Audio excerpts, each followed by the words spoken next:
Hello everyone. তো এই ব্লগের মধ্যে তোমাদেরকে দেখাবো যে কীভাবে আমাদের কালী পুজো স্টার্টিং হলো। অ্যান্ড আমি আর আমার পাশের বাড়ি কয়েকজন বন্ধু একসঙ্গে আমরা গেছিলাম, আমার ভাই বোনদেরকে নিয়ে একসঙ্গে আমরা গেছিলাম কালী পুজো দেখতে।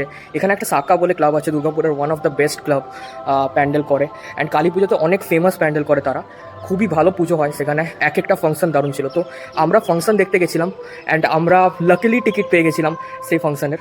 তো আমরা একদম ফ্রন্ট থেকে দেখেছি আর খুব মজা করেছি। তোমাদেরকে এই ব্লগটার মধ্যে সেটাই দেখাবো।